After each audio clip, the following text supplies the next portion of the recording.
আচ্ছা, এটা হচ্ছে পিপল অ্যান্ড এনভায়রনমেন্টের আগস্টের 24 অর্থাৎ এর আগে তো ডিসেম্বর জানুয়ারিতে পরীক্ষা হলো, ডিসেম্বরের শেষের দিকে। তার আগে যে আগস্টে পরীক্ষা হয়েছিল তোমাদের, তার কোয়েশ্চেন পিপল অ্যান্ড এনভায়রনমেন্টের। তো প্রথম যেটা আছে 21শে আগস্ট প্রথম শিফটের কোয়েশ্চেন। তো ফার্স্ট কোয়েশ্চেন এটা আছে,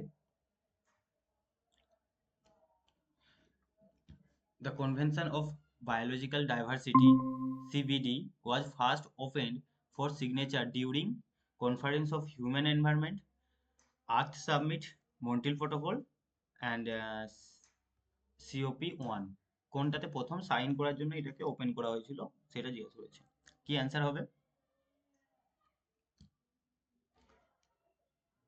দাদা এ।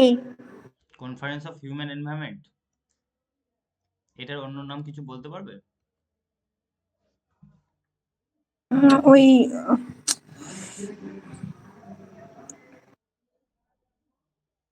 স্টকহোম? মনে হচ্ছে স্টকহোমে 1972।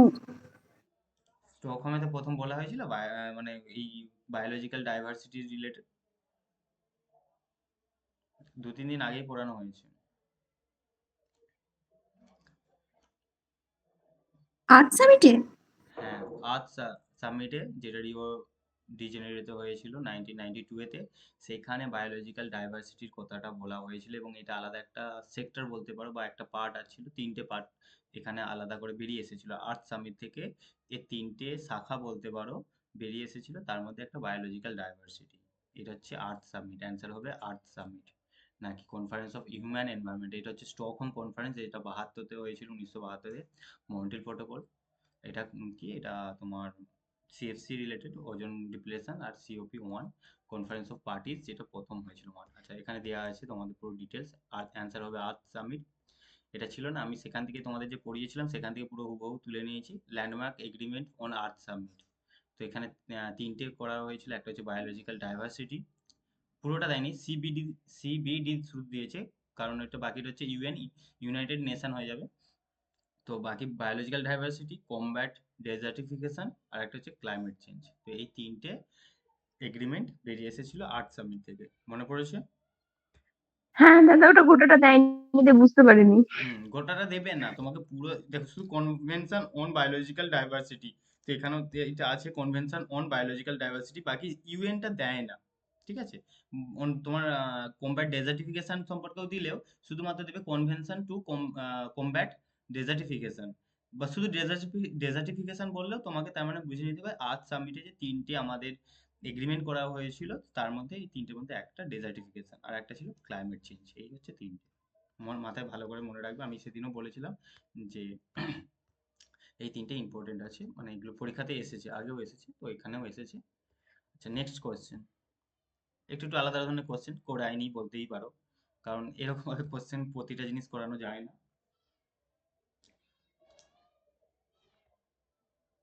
তাও দেখো, কিছু যদি মাথায় আসে।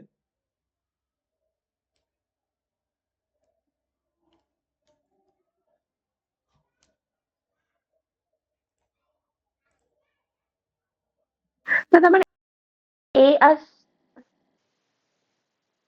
কি বলছো?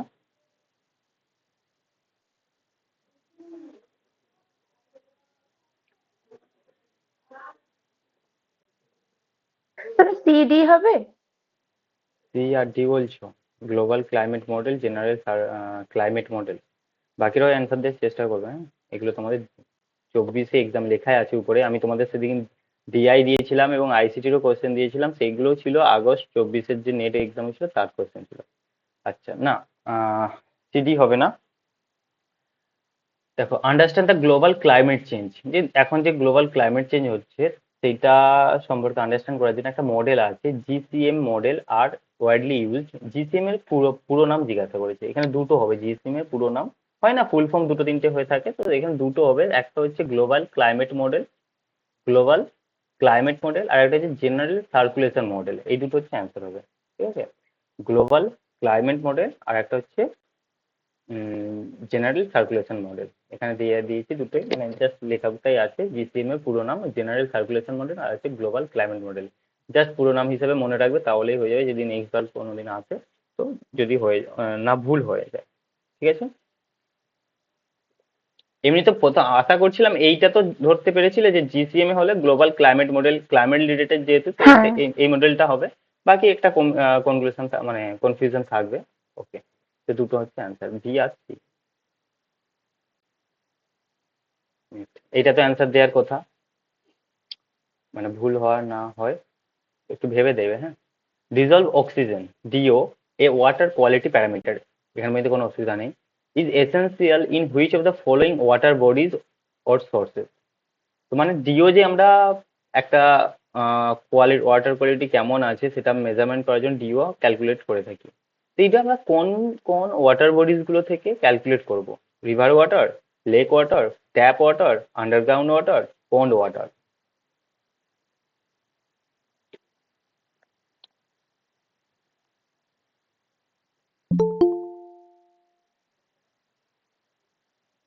দাদা option D.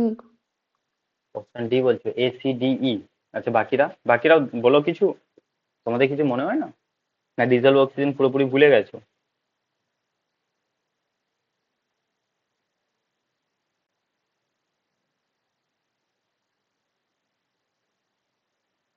Dissolved oxygen measurement করব আমরা তো ওয়াটার বডিজ গুলোতে মেজারমেন্ট করে থাকি। নর্মালি তোমাদেরকে পড়ানোর সময় দেখিয়েছি যে নদীতে দেখিয়েছি, মানে যে ফটোটা ছিল সেটা নদীতে ছিল। তো নদীতে তো করছি ধরো, তো নদীতে আমরা ওয়াটার সরি ডিজলভ অক্সিজেনটা মেজারমেন্ট করে থাকি। তো সেরকম আর কোন কোন সোর্স হবে, ওয়াটার বডিজ গুলো হবে বা ওয়াটার সোর্স গুলো হবে যেখানে আমরা ডিজলভ অক্সিজেন মেজারমেন্ট করে থাকি? River, lake, tap water, underground water, pond water. দেখো ডিজলভ অক্সিজেন আমরা সেই জায়গাগুলোতে মেজারমেন্ট করে থাকি যেগুলো হচ্ছে open water body, open water body, ঠিক আছে।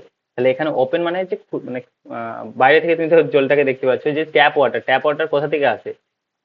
আন্ডারগ্রাউন্ড ওয়াটার থেকে। আন্ডারগ্রাউন্ড থেকে। কিন্তু আন্ডারগ্রাউন্ড ওয়াটারে আমরা ডিজেল অক্সিজেন মেজারমেন্ট করি না, মানে যেটা মাটির নিচে আছে সেইটাতে আমরা অক্সিজেন মেজারমেন্ট করি না, মানে ডিজেল অক্সিজেন মেজারমেন্ট করি না। কারণ আন্ডারগ্রাউন্ড ওয়াটারে তোমার যে নিউট্রিয়েন্ট প্রচুর বেশি হবে এরকম কোনো ব্যাপার হয় না, বা ওখানে প্রচুর শৈবাল হবে এরকম কিছু হয় না। তো যখন প্রচুর বেশি শৈবাল হবে তখনই তো ডিজেল অক্সিজেনের পরিমাণ কম হয়ে যাবে। তো যেগুলো হচ্ছে ওপেন ওয়াটার বডিজ হয় সেইগুলোতেই আমরা ডিজেল অক্সিজেন মেজারমেন্ট করে থাকি। River water, lake water, pond water, যে কোনো ওপেন ওয়াটার বডি যেখানে শুধু তিনটে আছে, তো এই তিনটেতে আমরা মেজারমেন্ট করে থাকি।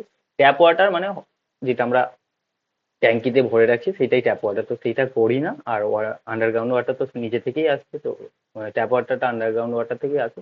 এই দুটো করুন। মনে রাখবে শুধু ডিজেল অক্সিজেন কোথা থেকে মেজারমেন্ট করি? ওপেন ওয়াটার বডিগুলো থেকে। স্ট্রিম, স্ট্রিম মানে হচ্ছে রিভারেরই একটা ছোট ফর্মটাকে স্ট্রিম বলা হয়। তো স্ট্রিম থেকে করি, বা নদী বলতে পারো, river, lake and other water bodies of other bodies of water, এইগুলোতেই করে থাকি। Indicate the low how polluted a body of water is, মানে ডিজেল অক্সিজেন আমরা কেন ক্যালকুলেট করি? যে কোনো ওয়াটার বডি কতটা পলিউটেড আছে সেটা জানার জন্য। যদি হাই ডিজেল অক্সিজেন হয় মানে ডিও হয়, তার মানে কি হবে? ভালো না খারাপ হবে? হাই ডিও মানে মানে ডিজেল অক্সিজেন মানে মানে বেশি, ভালোই হবে তো নাকি? হাই, যদি ডিও পরিমাণ হাই হয় তাহলে ভালো হবে না খারাপ হবে? উম, ভালো হবে। ভালো হবে, ঠিক আছে। আচ্ছা, একটা ছিল BD, biological oxygen demand, BOD. BOD, biological oxygen. এটা হলে এইটা খারাপ হবে, এইটা ইউট্রোফিকেশন হ্যাঁ, হবে। এইটা যদি হাই হয় মানে ডিমান্ডটা হাই আছে, অক্সিজেনের ডিমান্ড বেশি আছে। মানে তোমাকে যদি ধরো একটা বন্ধ ঘরে রেখে দেওয়া হয়, মানে যেখানে অক্সিজেন প্রচুর কম আসছে বা আসছে না, যতটা অক্সিজেন ঘরের মধ্যে আছে সেইটাই পাবে তুমি করতে করতে, তবে শেষ হয়ে যাবে। তো সেরকম অক্সিজেন ডিমান্ডটা এর যদি মান হাই হয়ে থাকে তার মানে হবে জলেতে অক্সিজেনের পরিমাণ কম। আর ডিজলভ অক্সিজেন মানে কতটা অক্সিজেন মিলে মানে ওর সঙ্গে মিক্সড হয়ে আছে। তার মানে হাই ডিও মানে ভালো আর লো ডিও মানে খারাপ। নেক্সট, রিয়েক্টর, নিউক্লিয়ার রিয়েক্টর থেকে কোশ্চেন এসেছে। ইন এ ব্লেডার রিয়েক্টর বা ব্লেডেড রিয়েক্টর কি জিনিস? বলেই দিচ্ছে এটা। বিভিন্ন ধরনের রিয়েক্টর হয়, তার মানে একটা ব্রিডার রিয়েক্টর হয় যেটা হচ্ছে তোমার নিউক্লিয়ার পাওয়ার প্ল্যান্ট গুলোতে আমরা ইউজ করে থাকি। এটা হচ্ছে তোমার এই ধরনের যে রিয়েক্টর হয় is a nuclear reactor that generates more fissile material than the consume, মানে যতটা সে কনজিউম করছে তার থেকে বেশি এনার্জি প্রডিউস করছে বলতে পারো। এটা হচ্ছে মানে যে একটা হচ্ছে ফিউশন ওই রিলেটেড টার্ম, যতটা সে কনজিউম করছে অর্থাৎ এনার্জি নিচ্ছে, যে ইউরেনিয়াম থোরিয়াম নেবে তো, তো যতটা নেবে তার থেকে বেশি প্রডিউস করবে, তো সেটাই হচ্ছে প্লেটার রিঅ্যাক্টর। এখানে সেটাই দেওয়া হয়েছে। এবং আর এরপরে যে ইনফরমেশনটা একটু দেখবে তোমরা, পরে দেখে নিতে পারো, the reactor can be fueled with the more commonly available isotope of uranium and thorium such as uranium 238, thorium 232। Important, কারণ পরের বারে যে এরকম দেবে না, তার দেখো এখানে লেখা আছে ইউরেনিয়াম 238, ঠিক আছে? তো এরকম ভাবে পরের বার যে দেবে না যে কোন ধরনের আমরা ইউরেনিয়ামটাকে মেনলি বা কমনলি ইউজ করে থাকি, তার তো কোনো মানে নেই। তো ইউরেনিয়াম 238, থোরিয়াম 232 এগুলো মেনলি ইউজ করা হয়। রেয়ার ইউরেনিয়াম 235 এগুলো সব আইসোটোপ হয়, 235 238 এরকম সব আইসোটোপ। তো এইগুলো আমরা মেনলি ইউজ করে থাকি। এটা হচ্ছে প্লুটোনিয়াম, এখানে তো থোরিয়াম আছে 232, এটা হচ্ছে প্লুটোনিয়াম যেটা 239। তো এখান থেকে আর একটা জিনিসও পেয়ে গেলে যে এইটাও আমরা ইউজ করে থাকি নিউক্লিয়ার রিঅ্যাক্টরে। ওকে, তো ব্লেডার রিঅ্যাক্টর মানে হচ্ছে যেখানে কম কনজিউম করে বেশি পাওয়ার দেবে, এরকম মোর ফিসাইল মেটেরিয়াল আর produce then it is consume. Okay, তো প্লুটোনিয়াম তো থাকে না, ওটা তো অপশনের মধ্যে আছে, ওটা তো নয় আনসার। প্লুটোনিয়াম ইউজ করা হয় না নিউক্লিয়ার রিঅ্যাক্টরে, ইউরেনিয়াম থোরিয়াম প্লুটোনিয়াম কিছু কাজের জন্য ইউজ করা হবে, মেনলি ইউরেনিয়াম থোরিয়াম। এইটা অ্যান্সার নয়, এটা অ্যান্সার আমি সেটা বলছি না, যে কোন কোন ধরনের আইসোটোপ গুলো আমরা নিউক্লিয়ার রিঅ্যাক্টরে ইউজ করে থাকি, ইউরেনিয়াম থোরিয়াম আছে, প্লুটোনিয়ামও তো ইউজ করে থাকি নাকি? জানি না আমি। হ্যাঁ, এটাও ইউজ করা হয়, মেনলি তো ইউরেনিয়াম থোরিয়াম হয়ে থাকে। তো এটাও ইউজ করা হয়, আমি সেটা বললাম যে এই নাম আইসোটোপ গুলো মনে রাখবে, বাই চান্স কোনো পরে কোনোবার যদি দিয়ে দেওয়া হয়। ইউরেনিয়াম থোরিয়াম তো দিতেই পারে, তো সেই জন্য মনে রাখবে। তখন 238-এর জায়গায় ধরো বললো কোন ধরনের ইউরেনিয়ামটা আমরা মেনলি ইউজ করে থাকি, 238, 240, 225, 220 এরকম দিয়ে দিল, তখন তোমাকে 238টা তো চুজ করতে হবে। তো সেই জন্য এই লাইনটা ইম্পর্টেন্ট, সেটা আমি হ্যাঁ। বলছিলাম। ঠিক আছে, আইসোটোপ গুলো মনে রাখতে হবে। নেক্সট, এই কোশ্চেনটাও 2-3 বার আগে এসেছে, এই ধরনের question. When a water body become extremely low nutrient content then it is called. Water body যে যে ওয়াটার বডিজ গুলোতে নিউট্রিয়েন্ট কন্টেন্ট কতটা আছে, লো আছে, মিডিয়াম আছে, হাই আছে, তো সেই অনুযায়ী নাম হয়ে থাকে আলাদা আলাদা। যখন লো কন্টেন্ট হবে তাকে কি বলা হয়, হাই কন্টেন্ট হলে কি বলা হয়, মিডিয়াম হলে কি বলা হয়? দাদা অপশন এ। না, অপশন না। বি তাহলে। বি কি করতে যায় বাকিটা? আমার এই সি মনে হচ্ছে। আচ্ছা, সিটা কেন বললে? মেসো, মেসোট্রপিকটা হচ্ছে মেসোটা মাঝখানে মিডিলের হয়। মেসো শব্দটা যখনই থাকবে তখনই সেটা মাঝখানে বলা হবে, তো এটা লো কন্টেন্ট বলে তো বলেছে, তো মিডিয়াম তো হবে না।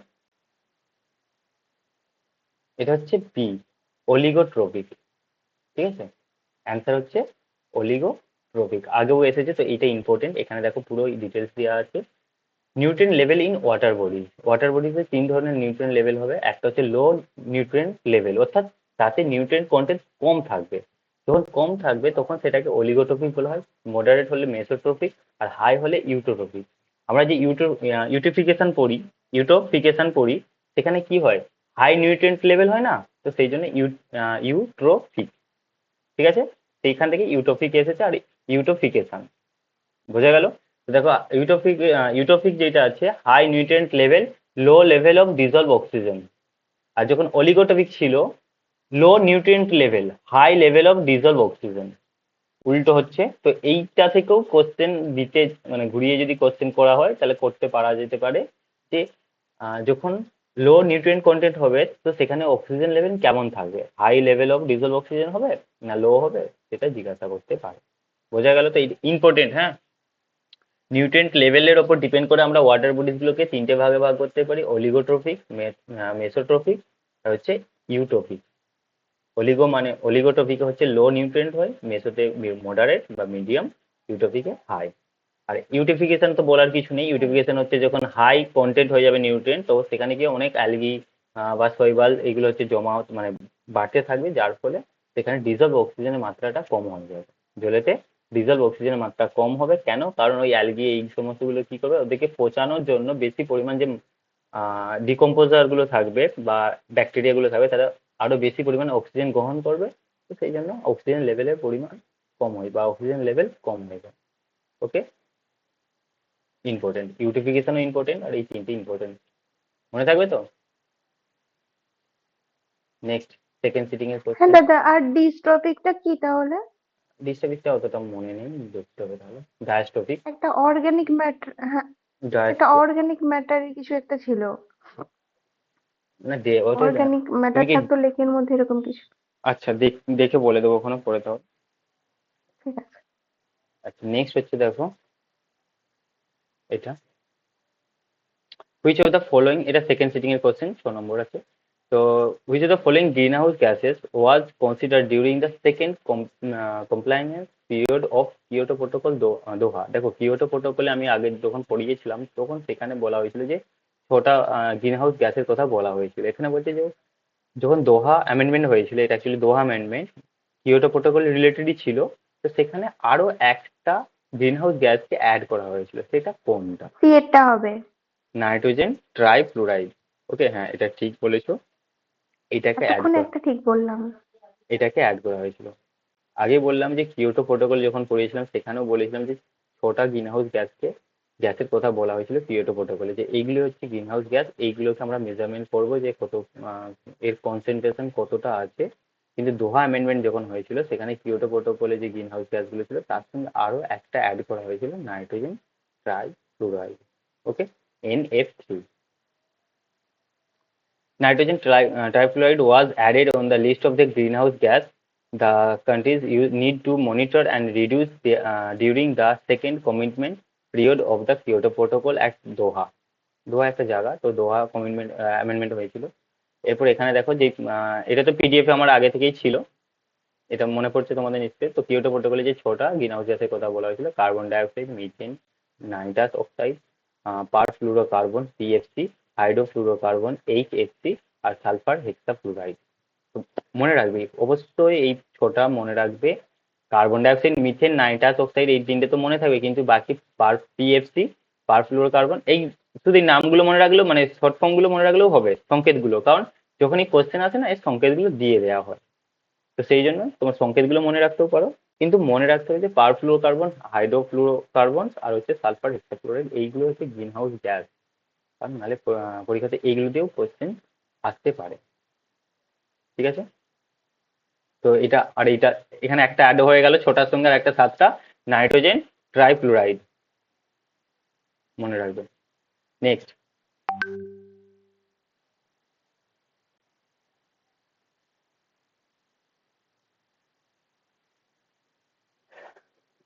এটা ডাইরেক্ট এইভাবে কোশ্চেন করানো হয়নি, কিন্তু কিছু কিছু অ্যান্সার করতে পারে। অ্যারোসোল, অ্যারোসোল যখন বায়ুমণ্ডল পড়াচ্ছিলাম সেখানে অ্যারোসোল ছিল। অ্যারোসোল শব্দটা তোমাদেরকে বলেছিলাম, আর মনে হচ্ছে টার্মটাও লেখা ছিল অ্যারোসোল।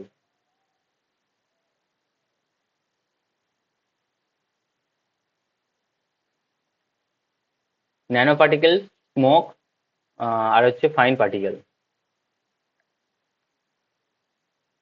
স্মোক ধোঁয়া, তো ধোঁয়া এখানে কোনটা হবে? ফাইন পার্টিকেল আর nano particle. Fine particle nano পার্টিকেলের মধ্যে যদি পার্থক্য করো, তাহলে ফাইনের চেয়ে ন্যানোটা আরো ছোট হবে, তো সেই হিসাবে দেখো অ্যান্সার করতে পারো কিনা।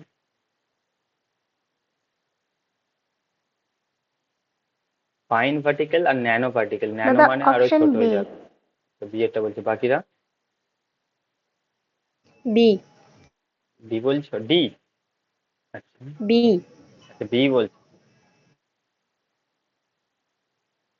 আচ্ছা, অ্যারোসল কোনটা হবে? অ্যারোসল হবে any solid or liquid particle suspended in air. যখন আমি বায়ুমণ্ডল পড়াচ্ছিলাম, যেখানে বায়ুমণ্ডলের 5টা লেয়ার ছিল, তার আগে বলছিলাম যে বায়ুমণ্ডল কোন কোন জিনিস নিয়ে তৈরি। বায়ুমণ্ডলের গ্যাস থাকে, ধূলিকণা থাকে, আর একটা হচ্ছে জলীয় বাষ্প থাকে, বলেছিলাম তো।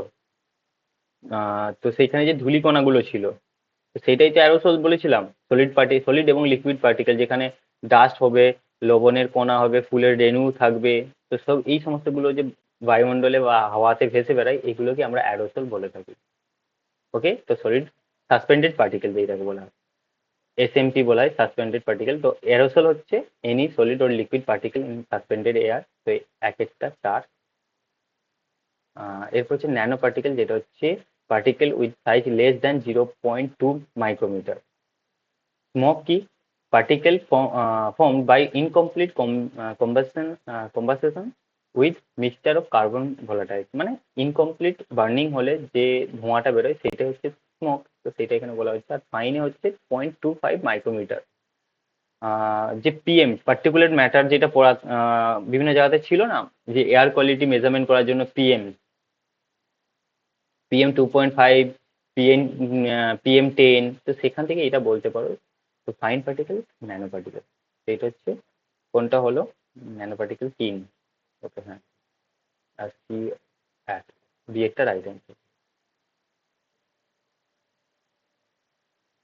Next, which of the following is an example of negative feedback in the context of climate change? Climate চেঞ্জের জন্য এটা নেগেটিভ, বা বলতে পারো এটা কোনটা ঠিক নয়, এরকম একটা বলতে পারো। নেগেটিভ ফিডব্যাক কোনটা?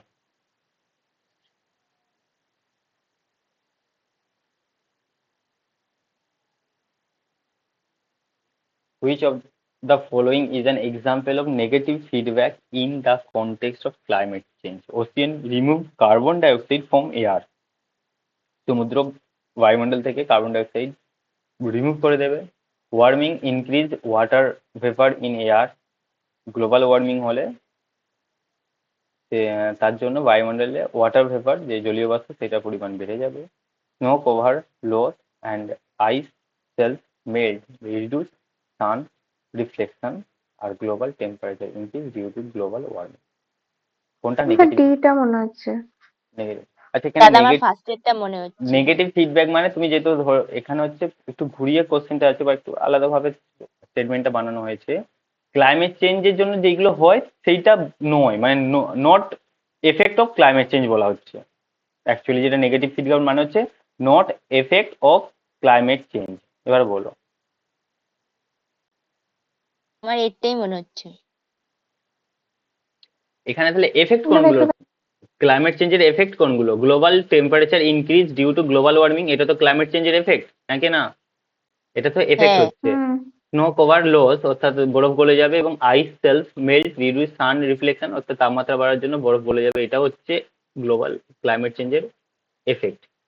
Warming increase water vapour in air, যত বেশি তাপমাত্রা বাড়বে তত তো জলীয় বাষ্পের পরিমাণ বাড়বে, তো এটাও হবে। আর ocean remove carbon dioxide from air, এটা হবে না। কার্বন যখন গ্লোবাল ওয়ার্মিং হবে তার ফলে তোমার সমুদ্রেতে পুরো বায়ুমণ্ডলে যে কার্বন ডাইঅক্সাইড আছে সেটা চলে যাবে, এরকম নয়। এটা হচ্ছে নেগেটিভ ফিডব্যাক, মানে এটা ভুল বলতে পারো। ঠিক আছে, নট ফিডব্যাক বা not effect of climate change, এটা ঘুরিয়ে এরকম ভাবে স্টেটমেন্টটা তৈরি হয়েছে। তো এই এটা হচ্ছে রাইট অ্যান্সার। বাকি তিনটে হচ্ছে তোমার ক্লাইমেট চেঞ্জের এফেক্ট আছে। Burning of solid waste such as can, batteries and plastic generate। তো সলিড ওয়েস্টকে আমরা যদি পুড়িয়ে ফেলি, যেমন ক্যান, ব্যাটারিজ এবং প্লাস্টিক, তার ফলে কোন জিনিসগুলো উৎপন্ন হবে? মাইক্রোপ্লাস্টিক, সিএফসি বা ক্লোরোফ্লোরোকার্বন, ডাইঅক্সিন, পিসিবি আর হ্যালোন।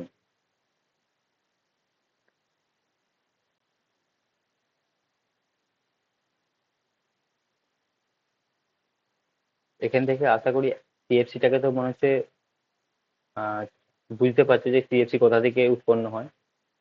সলিড ওয়েস্ট পুড়ানোর ফলে বা জ্বালিয়ে দেওয়ার ফলে সিএফসি উৎপন্ন হয়। দাদা অপশন বি। সিএফসিটাকে যদি ভেবে নাও তাহলেও অ্যান্সার পেয়ে যাবে। সিএফসি কোথা থেকে উৎপন্ন হয়? ওই এসি টেসি সব জিনিসগুলো থেকে, ফ্রিজ। হ্যাঁ, ফ্রিজ, রেফ্রিজারেটর, এসি, এইগুলো থেকে তোমার উৎপন্ন হয় সিএফসি, যে কোনো ঠান্ডা যে ডিভাইসগুলো হয়, মেশিনগুলো, সেগুলো থেকে। তো মানে ওয়েস্ট মানে বার্নিং করা বা পুড়ানোর ফলে সিএফসি নির্গত হয় না। তো বিটাকে বাদ দিয়ে দাও, দেখে পুরো অ্যান্সার পেয়ে যাচ্ছে। বি এখানে আছে, এখানে আছে, এখানে আছে। তো এসিডি হচ্ছে অ্যান্সার। তো সলিড ওয়েস্টকে আমরা যেমন ক্যান, ব্যাটারি, প্লাস্টিক এইগুলোকে জ্বালিয়ে ফেললে মাইক্রোপ্লাস্টিক উৎপন্ন হবে, ডাইঅক্সিন উৎপন্ন হবে, এবং পিসিবি, এবং প্রচুর পিসিবিটা অনেকবার আমি দেখেছি পিপিল অ্যান্ড এনভায়রনমেন্টের কোশ্চেনে আছে। তো পিসিবিটা ভালো করে দেখতে হবে। একবার আমি তোমাদেরকে এরকম প্রিভিয়াস ইয়ার কোশ্চেন পেয়ে যাবে, মানে দিয়ে দেবো পিসিবি সম্পর্কে ডিটেলস, কিভাবে উৎপন্ন হয়, কি কি ক্ষতি করে, এসব জিনিসগুলো, ঠিক আছে?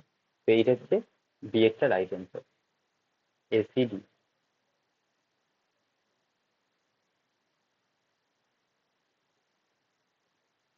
নেক্সট,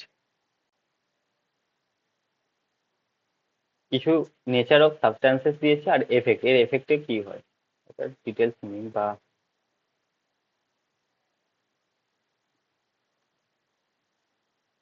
অ্যালার্জেন, কার্সিনোজেন্সটা পিডিএফ এ ছিল, তো দেখো মনে পড়ছে নাকি, এর জন্য কি হবে? এটা মনে হচ্ছে আইডেন্টিফাই করে ফেলতে পারলে অ্যান্সার পাবে। এটা ইমিউন সিস্টেমকে লোক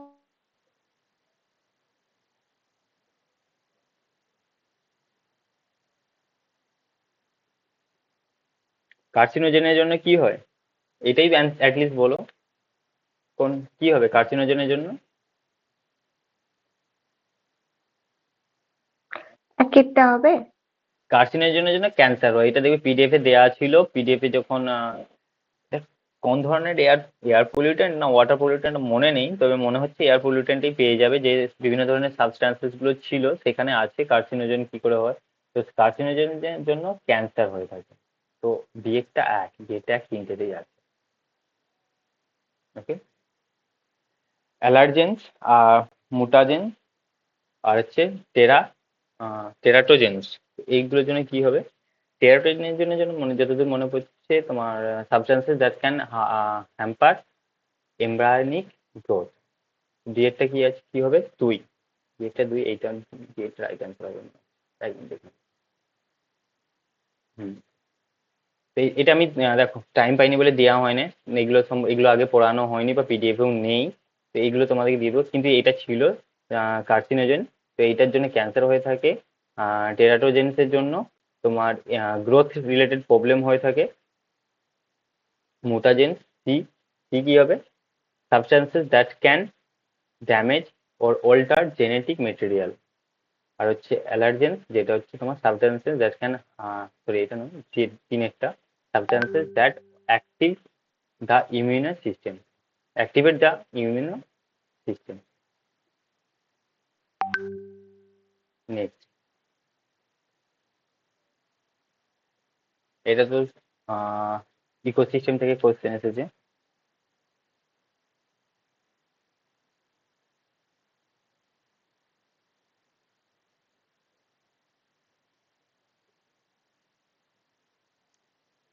Based on the source of their food, organism occupy a specific place in a food chain known as trophic level, standing top level organism R species level। কি হবে? একটা ফুড চেনের একটা কোনো একটা জায়গাতে জায়গা অংশগ্রহণ করবে বা জায়গাতে থাকবে, তো সেইটাকে তাকে কি বলা হয়? Based on the source of the food organism occupy a specific place in a food chain, তাকে কি বলা হয়? এখানের মধ্যে আমি তো সি হবে। এখানের মধ্যে যেই শব্দটা বা যেই শব্দটা তোমাদের পিডিএফ এ আছে বা শোনা শোনা মনে হচ্ছে সেইটাই অ্যান্সার হবে, টপিক লেভেল শুনেছি। এইটাই অ্যান্সার। স্ট্যান্ডিং কপ একটু ভেতরের জিনিস ইকোসিস্টেমে, তো এটা নয়। টপিক লেভেল এইটাকে বলা হয়। দেখো পুরো ইকোসিস্টেম বা ফুড চেনটা কি হয়, এরকম তো টপিক লেভেল আলাদা আলাদা, এইটা একটা টপিক লেভেল, অর্থাৎ প্রডিউসাররা প্রথম টপিক লেভেলে থাকে, একটা পুরো সিরি হয়ে থাকে, প্রথম টপিক লেভেল, দ্বিতীয়, তৃতীয়, চতুর্থ, পঞ্চম, এরকম করে চলতে থাকে। বেশি হয় না, এরকম নেই যে 15টা হবে, মেনলি 3টে, 5টা, 7টা, হাইস্ট 5টা 6টা পর্যন্ত যাবে, এর উপরে টপিক লেভেল হয় না। তো প্রথম টপিক লেভেল, দ্বিতীয় টপিক লেভেল, প্রথম টপিক লেভেলে কারা থাকে? প্রডিউসার থাকে। তো প্রডিউসার এখানে যেমন আছে based on the source of their food, তো প্রথম যে ফুড পায় সেটা হচ্ছে কারা পায়? প্রডিউসাররা পায় বা গাছপালা পেয়ে থাকে। তো এ হচ্ছে প্রথম টপিক লেভেলে তার অবস্থান। এটা অ্যাকচুয়ালি কোথায় সে থাকছে, পুরো ইকোসিস্টেম বা এটা তো একটা ফুড চেন। এখানে এই যে গাছপালাকে, এখানে খরগোশ বা এখানে একটা ফড়িং টাইপের আছে, তো যে কেউ খাবে, খরগোশ হলে খরগোশকে কেউ খাবে, স্নেক খাবে ধরো, তো স্নেককে আবার কেউ খাবে, তো এইভাবে কি আছে একটা পুরো ফুড চেন চলতে থাকবে। তো প্রত্যেকটা ফুড চেনের এক একটা জায়গাতে কেউ থাকবে, কোনো একটা টপিক লেভেলে সে অবস্থান করছে। প্রডিউসার বা গাছপালাগুলো প্রথম টপিক লেভেলে অবস্থান করবে, খরগোশ দ্বিতীয় টপিক লেভেলে, সাপ, এবার এর ক্ষেত্রে কি হবে, খরগোশকে তো ব্যাঙ খাবে না, এখানে কেউ খাবে না, তো সাপ খাবে, তো তখন সাপ তৃতীয় লেভেলে চলে আসবে। সাপকে যে খাবে সে চতুর্থতে আসবে, আর তাকে যদি কেউ খেতে পারে তখন পঞ্চমে যাবে। তো এইভাবে টপিক লেভেলটা তৈরি হয়, এটা ফুড চেনে এইভাবেই থাকে। ওকে, তো এটা হচ্ছে টপিক লেভেল। স্ট্যান্ডিং কপ হচ্ছে তোমার ওই প্রত্যেকটা ফুড চেনে যতটা একটা তোমার অংশ নিয়ে বসে থাকে সেটা একটা স্ট্যান্ডিং কপ হয়। তোমার এটা জিজ্ঞাসা করার কথাও নেই, কেন কি এই কোয়েশ্চেনটি ভেতরে জিনিস। Top level organism, top level এখানে অর্গানিজম কে, এই চিত্রটা বা ফটোটা যদি দেখো, এখানে হচ্ছে বাঘ, লায়ন, এইগুলো এরাই তো হচ্ছে তোমার টপ লেভেল কোন অর্গানিজম আছে। তো সেটা এখানে জিজ্ঞাসা হচ্ছে, এটা তো জিজ্ঞাসা করেই নি। আর স্পিসিস লেভেল, স্পিসিস গুলোকে বলা হয় এক একটা টপ লেভেল স্পিসিস, যেমন মানুষ এখন হচ্ছে টপ লেভেল স্পিসিসে আছে। ঠিক আছে, মনে রাখবে টপিক লেভেলটা, এটা হচ্ছে তার ডেফিনেশন এখানে দিয়েছে, তো টপিক লেভেল থেকে কোশ্চেন দিয়েছে। এটা তো বলার কিছু নেই, পড়ানোর সময় বলেছিলাম, not a primary air pollutant.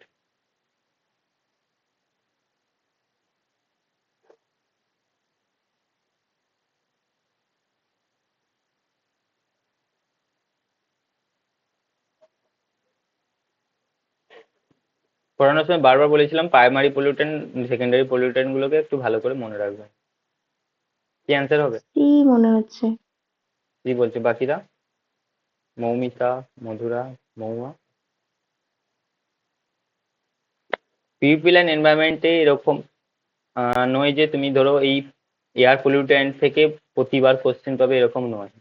ICT থেকে আমি বলে দিই যে প্রত্যেকবার তুমি একটা করে, যে সাইবার ক্রাইম গুলো আছে ওই ম্যালওয়্যার, এখান থেকে একটা কোশ্চেন পেয়ে যাবে, মেমোরি থেকে একটা কোশ্চেন পেয়ে যাবে, কিছু না কিছু একটা কোশ্চেন থাকবে।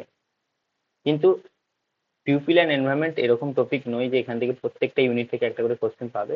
এ প্রচুর ভাস্ট এরিয়া, তো এইবারে এয়ার পলিউটেন্ট থেকে পেয়েছো, পরের বারে থাকবে না। কিন্তু সেই জন্য কিন্তু আমাকে প্রত্যেকটা জায়গাতে দেখে রাখতে হবে। তো এখানে প্রাইমারি পলিউটেন্ট হচ্ছে O3, অর্থাৎ ওজোন গ্যাস। ওজোন গ্যাস হচ্ছে দুটো, আচ্ছা নোট বলেছে তো প্রাইমারি পলিউটেন্ট নয়, অর্থাৎ সেকেন্ডারি পলিউটেন্ট। O3 হচ্ছে সেকেন্ডারি পলিউটেন্ট, কারণ O3 দুটো গ্যাস বা দুটো প্রাইমারি পলিউটেন্ট মিলে তৈরি হয়।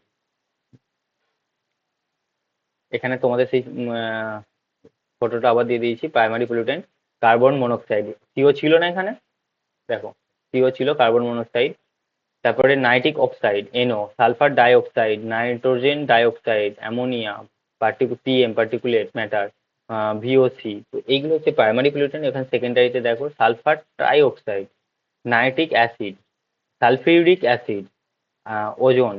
তো এইগুলো হচ্ছে আমাদের সেকেন্ডারি পলিউটেন্ট। প্রাইমারি জিজ্ঞাসা করেনি, মানে এটা সেকেন্ডারিকে জিজ্ঞাসা করেছে। Next, arrange the following gases in ascending order of their global warming potential. Potential কার বেশি সেটা জিজ্ঞাসা করেছে। গ্লোবাল ওয়ার্মিং পোটেনশিয়াল কার কি? Carbon dioxide, methane, SF6, CFC, nitrogen oxide, nitrogen nitrous করতে হবে। পোটেনশিয়াল কার বেশি আছে? অ্যাসেন্ডিং অর্ডার, মানে কম পোটেনশিয়াল থেকে হাইয়েস্ট পোটেনশিয়াল সাজাতে বলেছে। কম পোটেনশিয়াল থেকে ম্যাক্সিমাম পোটেনশিয়াল সাজাতে বলেছে এখানে।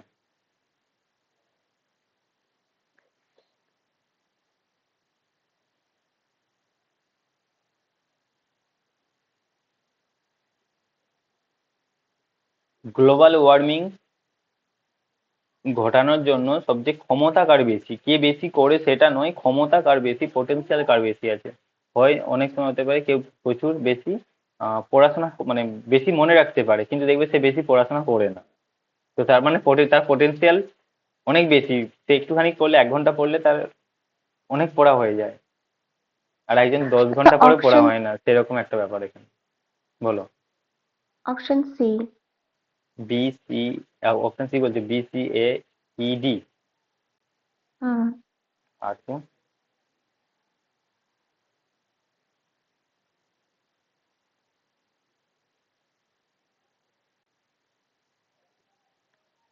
কার্বন ডাইঅক্সাইডের পোটেনশিয়াল সব থেকে কম থাকে। দেখো এই স্লাইডটা ভালো করে মনে রাখবে, এই কলমটা শুধু মনে রাখলেই চলবে। কার্বন ডাইঅক্সাইডের পোটেনশিয়াল 1, কিন্তু কার্বন ডাইঅক্সাইড সবচেয়ে বেশি দায়ী। কেন? কারণ কার্বন ডাইঅক্সাইড অনেকটা আছে, এ বেশি গ্রিন হাউস গ্লোবাল ওয়ার্মিং করতে হেল্প করে, কিন্তু এর পোটেনশিয়াল কম। এরপর মিথেন 21, নাইট্রাস অক্সাইড 310, HFC 150 থেকে 1100 বা 12,000 বলতে, সরি 11,000 বা 12,000 বলতে পারো। PFC 6,500 থেকে 9,200, একটা রাউন্ড ফিগারে। সব থেকে বেশি হচ্ছে SF, সালফার হেক্সাফ্লুরাইড, যেটা হচ্ছে 23,000 বা 24,000 মতো। ঠিক আছে, তো এইটা হচ্ছে তোমার পোটেনশিয়াল। তো এখানে অ্যাসেন্ডিং বলেছে কম থেকে বেশিতে সাজাতে হবে আমাদের। এইটা একটা দেওয়া আছে, আর এইটা এখানে দেওয়া আছে, এইটাও দেখতে পারো।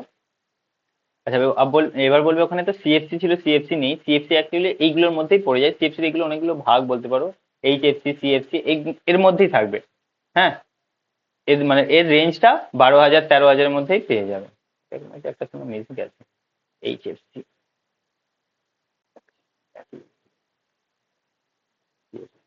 তো এইটা হচ্ছে এই 12,000 13,000 এর মধ্যেই, এই রেঞ্জের মধ্যেই CFCটাও এখানে আসবে। ওকে, তো সব থেকে বেশি যেটা হয় সালফার হেক্সাফ্লোরাইড। এবার এখানে দেখো কোনটা কি হবে, এবার বলো। সব থেকে তাহলে কম হচ্ছে 1 নম্বরে প্রথমে থাকবে কার্বন ডাইঅক্সাইড, তারপরে মিথেন, তারপরে এটা 2 নম্বরে, এরপরে হচ্ছে 3 নম্বরে এটা, 4 নম্বরে CFC, 5 নম্বরে SFC। ঠিক আছে, অসুবিধা বলো, কারো বুঝতে অসুবিধা হ্যাঁ, হচ্ছে এখানে পর্যন্ত? এটা ইম্পর্টেন্ট। হ্যাঁ, এটা হচ্ছে পোটেনশিয়াল। পোটেনশিয়ালে সব থেকে কম হয় কার্বন ডাইঅক্সাইডের, পোটেনশিয়াল কম হয়, এর ক্ষমতা কম। আহ, ঠিক আছে, আর সব থেকে বেশি এখানে ক্ষমতা দেখতে পাচ্ছি SF এর। ঠিক আছে, তারপরে হচ্ছে CFC। যদি SF না থাকতো, আমি তো বারবার তোমাদের পড়ানোর সময় শুধু এই চারটের মধ্যে কম্পেয়ার করে আমি তোমাদেরকে বলতাম যে CFC ক্ষমতা প্রচুর বেশি, সেখানে SF এর নামটা থাকতো না। তো সেই জন্য বলতাম CFC সব থেকে বেশি ক্ষমতা বেশি, অর্থাৎ পোটেনশিয়াল বেশি আছে। কিন্তু কার্যকরী করে বা সব থেকে বেশি গ্লোবাল ওয়ার্মিং করতে হেল্প করে কার্বন ডাইঅক্সাইড, সব থেকে বেশি হেল্প করে কার্বন ডাইঅক্সাইড, কারণ এর কনসেন্ট্রেশনটা বেশি আছে। CFC কনসেন্ট্রেশন বেশি নেই, তো সেই জন্য ও করতে পারে না, বা SF এর কনসেন্ট্রেশন অত বেশি নেই, তাই জন্য ও হেল্প করতে পারে না। কিন্তু গ্লোবাল ওয়ার্মিং কার্বন ডাইঅক্সাইডের জন্য সব থেকে বেশি হয়ে থাকে। সেখানে তো শুধু পটেনশিয়াল দেওয়া আছে। আমি তোমাদেরকে আরেকটা ওই যেটা বললাম যে কার কতটা শেয়ার আছে। শেয়ার মানে হচ্ছে কে সব কার্বন ডাইঅক্সাইড কত পার্সেন্ট শেয়ার হোল্ড করে থাকে পুরো পৃথিবীতে, যে গ্লোবাল ওয়ার্মিং হচ্ছে, মিথেন কতটা করে, সেটার একটা দিয়ে দেবো। এটা তোমাদের 2 ধরনের কোশ্চেনের জন্য ক্লিয়ার হয়ে যাবে। তো যে কোনো একটা এ থেকে, পিকচার থেকে তোমরা এটা করে নেবে। নেক্সট বলো, কোনটা হচ্ছে global scale phenomena? Which of the following is are global scale phenomena? পুরো পৃথিবীতে সেই ঘটনাটা ঘটছে, তো সেরকম কোনটা? Ozone layer depletion, global warming, forest fire, sea level rise, air pollution.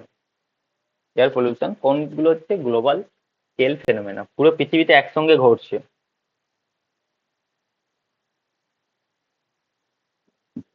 এটা তো সহজ কোশ্চেন।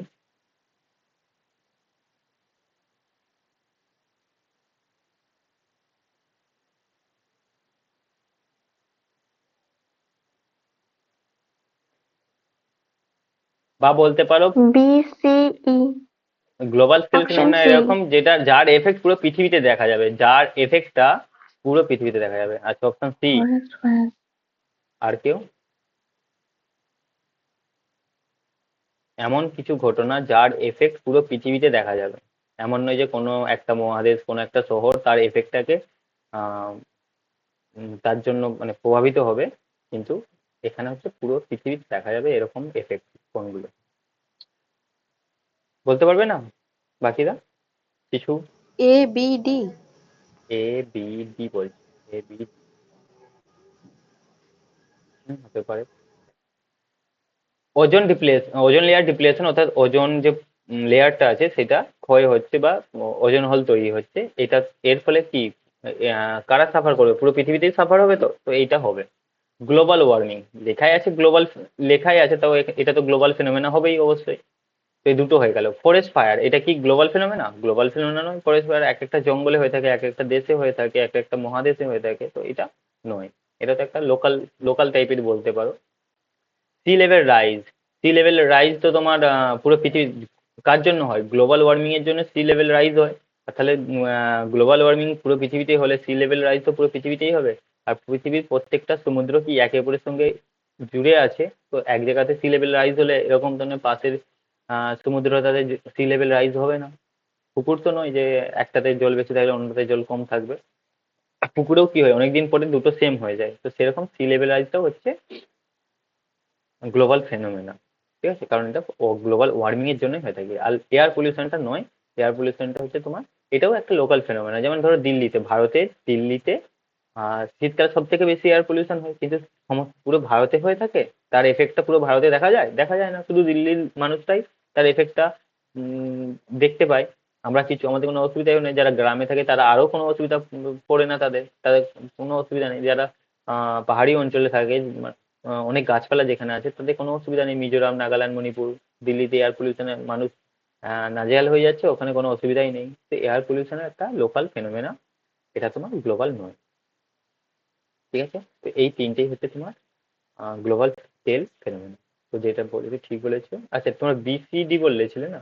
এটা বিসি সিটা হবে না, এসিডি হবে। এ, দাদা আমি তো এবিডি বললাম। আচ্ছা এবি, আচ্ছা আমি ভুল হয়েছে, মানে ভুল ভুল এখানে দাগ দিয়ে দিয়েছি। এ, বি আর ডি, ঠিক আছে। এবিডি বলে থাকলে ঠিকটা বলেছো। আমি শুনলাম, মানে মনে এলো যেন বিসিডি, বিসিই বলেছো নাকি এসিডি বলেছো। তো এ, আমি ভুল বলেছিলাম। বি আছে, ডি হচ্ছে রাইট অ্যান্সার। ওকে, ফরেস্ট ফায়ার, এয়ার পলিউশন এটা গ্লোবাল ফেনোমেনা নয়। আর কোনগুলো গ্লোবাল ফেনোমেনা এটা মনে রেখো, হ্যাঁ। এটা হয়ে গেল। এটা তো কোনো অসুবিধা থাকার কথা নয়। বলো, Kyoto protocol, Montreal protocol, Rio submit, Paris agreement.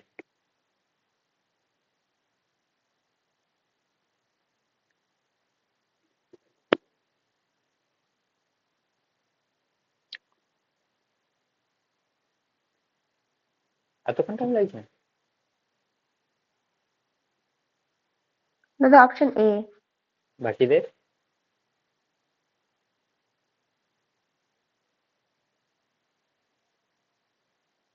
C. কি বলছো? অপশন এ মনে হচ্ছে। কিয়োটো প্রোটোকল কি এ হবে? মনে হচ্ছে। Global warming.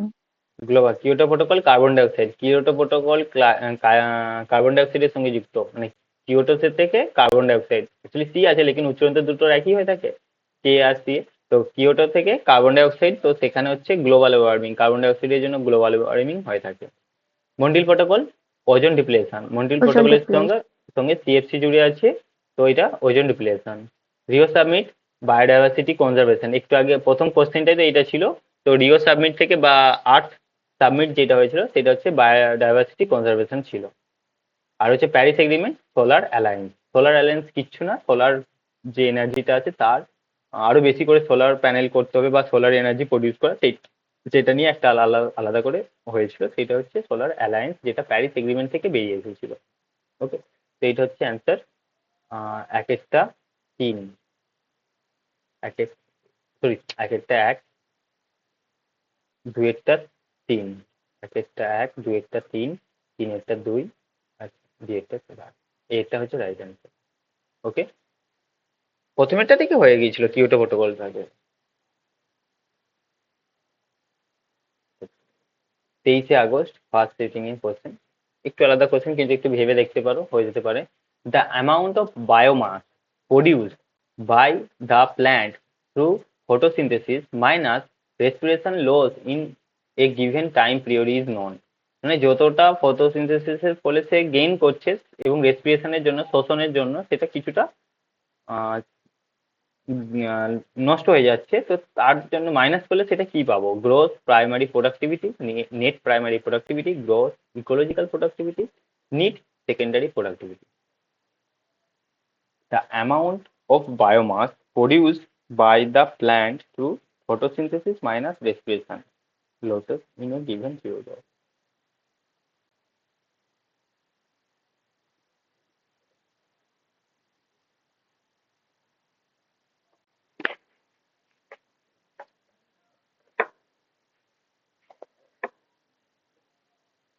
দাদা অপশন বি। বাকিরা?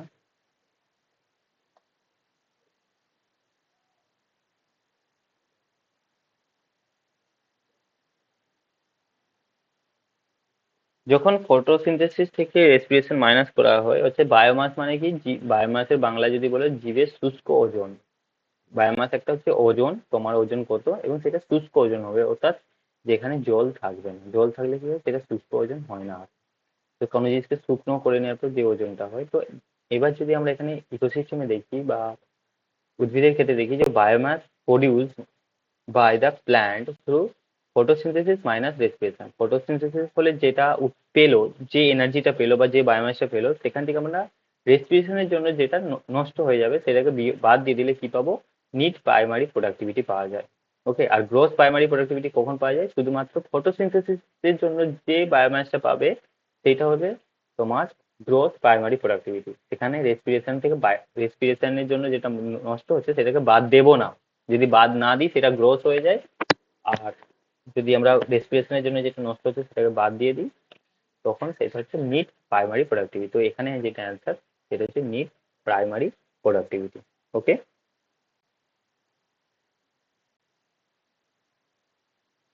এটা সহজ question. Which of the following fuel produce least amount of soot particle during combustion. Soot মানে হচ্ছে এক ধরনের প্রচুর সূক্ষ্ম ধোঁয়া টাইপের বলতে পারো বা ধুল টাইপের বলতে পারো। CNG, D. সব থেকে কম পরিমাণ সুট পার্টিকেল বেরোবে কোথা থেকে? পেট্রোল থেকে। পেট্রোলের যদি আমরা দহন করি বা পোড়াই, কেরোসিন যদি পোড়ানো হয়, ডিজেল আর সিএনজি। বলো বাকিরা। Option D. ডি বলছে, ঠিক আছে সিএনজি। কারণ দেখো এখন তো সিএনজি চলছে।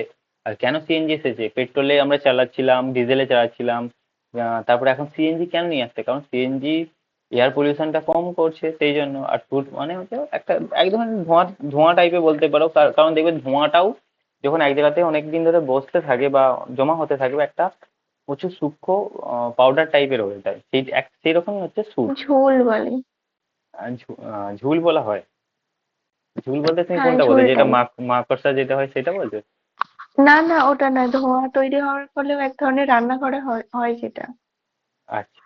আর এর তো স্যুট আরেক ধরনের বলতে পারো যে দেখবে ঘর বন্ধ আছে, সবকিছু বন্ধ আছে, তাও দেখবে ঘরের মধ্যে 20 দিন পর যখন রুম খুলবে বা রুমে আসবে, দেখবে কিছু প্রত্যেকটা জিনিসের ওপরে একটা পাতলা ধুলোর আস্তরণ হয়ে গেছে, সেইটা হচ্ছে স্যুট অ্যাকচুয়ালি। তো এখানে এটা সিএনজি অ্যান্সার হবে, যেহেতু এখানে বলেছে লিস্ট অ্যামাউন্ট অফ স্যুট, বাকিগুলো থেকে বেশি পরিমাণে পলিউশন বেরোতে থাকে।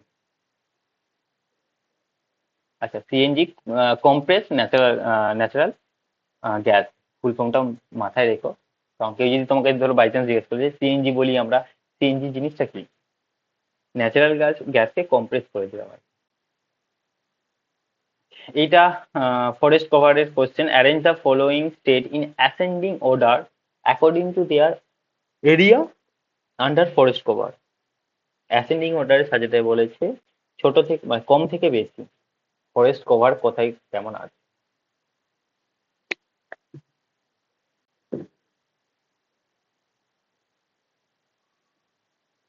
ভারতের সব থেকে বেশি ফরেস্ট কভার কোথায় আছে? মধ্যপ্রদেশ। ঠিক বলেছো, সব থেকে বেশি আছে তার মানে। তো এটা সবার লাস্টে থাকবে, এই দুটোর মধ্যে কোনো একটা অ্যান্সার হবে। এবার বলো।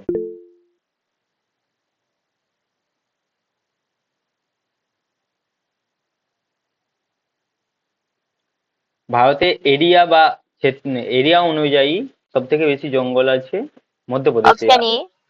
আচ্ছা, এ বলছে, দেখছি কোনটা হচ্ছে। আর সব থেকে বেশি পার্সেন্টেজ ওয়াইজ জঙ্গল কোথায় আছে? অরুণাচল প্রদেশ। না, মিজোরামে আছে। মিজোরাম, হ্যাঁ। এক্সাক্ট ভ্যালু মনে নেই, 84 বা 87 এরকম কিছু একটা হবে, ঠিক আছে। সব থেকে বেশি পার্সেন্টেজ ওয়াইজ জঙ্গল বা ফরেস্ট বেশি আছে মিজোরামে। আর যদি আমরা এরিয়া ওয়াইজ বলে থাকি সেটা হচ্ছে মধ্যপ্রদেশ। আচ্ছা, সব থেকে কম এখানে বলেছে, সব থেকে কম আমরা পাবো মধ্যপ্রদেশ, সরি মহারাষ্ট্রে পাবো, ঠিক আছে, সি। তো এতে বি একটা রাইট অ্যান্সার, সব থেকে কম সি। তারপরে হচ্ছে ডি উড়িষ্যা, উড়িষ্যার পর পাবো ছত্তিশগড়, ছত্তিশগড়ের পর অরুণাচল প্রদেশ, তারপরে মধ্যপ্রদেশ। বি একটা রাইট অ্যান্সার। ওকে, আমি এর ডেটাগুলো পড়ে যখন এইটা তো জাস্ট আমি 3টে নাকি 4টে সেটের কোশ্চেন এখানে তোমাদের দিয়েছি, আজকেই বানাচ্ছিলাম। তো পরে যখন পুরো পিডিএফটা পাবে, এখন চাইলে দিয়ে দিতে পারি, তখন এইটার ডেটা আমি দিয়ে দেবো যে অরুণাচল প্রদেশে কত এর কত এরিয়াতে ফরেস্ট আছে, ছত্তিশগড়ে কত, মহারাষ্ট্রে কত, উড়িষ্যার কত, মহারাষ্ট্রে কত, এবং এর সঙ্গে আরো কিছু রাজ্যের দিয়ে দেবো। আচ্ছা, eye irritation is a common phenomena during smog. It is mostly caused by, কিসের জন্য এগুলো মেনলি হয়ে থাকে? আই ইরিটেশন কিসের জন্য হয়ে থাকে যখন স্মগ হয়?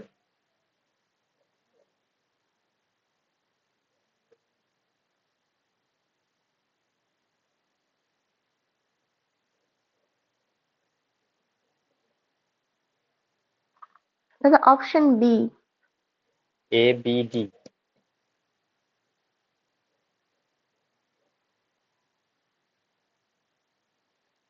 বাকিরা কিছু বলবে?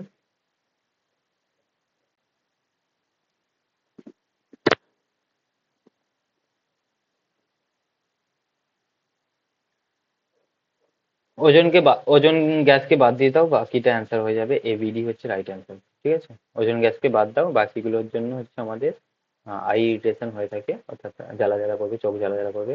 Formal ডিহাইড peroxy acetyl nitrate, PAN, যেটাকে আমি লিখেছিলাম, প্যানের full form peroxy acetyl nitrate. মনে রাখবে, বাই চান্স যে কোনো জায়গাতে যদি জিজ্ঞাসা করে নেয়। আর হচ্ছে অ্যাক্রোলিন, এই তিনটের জন্য হয়ে থাকে আমাদের চোখ জ্বালা জ্বালা করে থাকে। আচ্ছা, লাস্ট, এটা তো ম্যাক্সিমাম গুলো জানো না, মানে সেন্টাই ফ্রেমওয়ার্ক, মন্ট্রেরি কনসেনসাস, হচ্ছে বেজিং ডিক্লারেশন, আর বুন্ডল্যান্ড রিপোর্ট, এইটা তো জানো, এইটা অ্যান্সার করে পেয়ে যাবে। হুম। এটা করানো হয়েছিল এবং সেখানে ছিল, আমি 2 দিন আগে যখন করেছি। বুন্ডল্যান্ড রিপোর্টের মেন অবজেক্টিভ বা এর যে রিপোর্টটা ছিল তার নামটা কি ছিল সেটা এখানে জিজ্ঞাসা করেছে। দাদা অপশন এ। একটা বলছে, এইটা খুঁজে বার করতে পারলে অ্যান্সার পেয়ে যাবে। বুডল্যান্ড রিপোর্টের মেন অবজেক্টিভ কি, বা এর হচ্ছে যে রিপোর্টটা বার করেছিল তার টাইটেল, নামটাই দেওয়া আছে এখানে, আওয়ার কমন ফিউচার। দেখবে যখন যে পিডিএফটা আছে পিপল অ্যান্ড এনভায়রনমেন্টে, সেখানে আছে বুডল্যান্ড রিপোর্ট, এবং সেখানে বোল্ড করে দেওয়া আছে আওয়ার কমন ফিউচার। এইটা যদি খুঁজে পেয়ে যেতে তাহলে অ্যান্সার হয়ে যেত ডি এরটা 2। ডি এরটা 2 একটাতেই আছে, এইটা হচ্ছে আমাদের রাইট অ্যান্সার। বাকিগুলো ধরো আমিও, তোমরা জানো না, আমিও পরীক্ষার হলে জানি না তো, কিন্তু এই বুনল্যান্ড রিপোর্টটা যদি তুমি জেনে থাকতে তাহলে অ্যান্সার হয়ে যেত। এগুলো হচ্ছে প্রচুর, মানে ভাগ্য ভালো থাকলে এরকম কোশ্চেন পেয়ে যাবে যে একটাই তুমি জানো আর একটাতেই অ্যান্সার হয়ে যাচ্ছে। তো এই কোশ্চেনগুলো এই জন্য ম্যাথ দা কলম খুব ভালো কোশ্চেন হয়, একটা বা দুটো অ্যান্সার জানলে বাকি পুরো অ্যান্সারটা হয়ে যায়, তো সবগুলো জানারও দরকার পড়ে না। তো সেন্ডাই ফ্রেমওয়ার্ক যেটা আছে এটা হচ্ছে তোমার disaster risk reduction, monetary consensus, যেটা হচ্ছে তোমার financing for development, Beijing declaration equity between men and women, আর Brundtland report our common future. আচ্ছা, এটা হয়ে গেল। এরপর আর কোশ্চেন, আজকে 20টা কোশ্চেন করানো হলো। নেক্সট তোমাদের পরে সোমবার ক্লাস হবে, কারণ আমি আবার বাড়ি যাব, কাল থাকবো না, কাল থেকে চলে যাব। ওকে? দাদা আমি 5 দিন ক্লাস করবো না, বেড়াতে যাচ্ছি। হ্যাঁ, ঘুরো ঘুরো, প্রচুর ঘুরে এখন। আমি থাকবো না কাল থেকে আমিও থাকবো না, সোমবারে তোমাদের নেক্সট ক্লাস নেওয়ার চান্স থাকবে, ঠিক আছে? সোমবার চলে আসবো, তো সোমবারে দেখছি যদি আমি তো টায়ার্ড। সোমবার দিনই ঘুরতে যাচ্ছি, তুমি তো সোমবার দিনও ঘুরতে যেতে পারতে। না, অত ঘুরলে তো হবে না, যেতে হচ্ছে বাড়ি।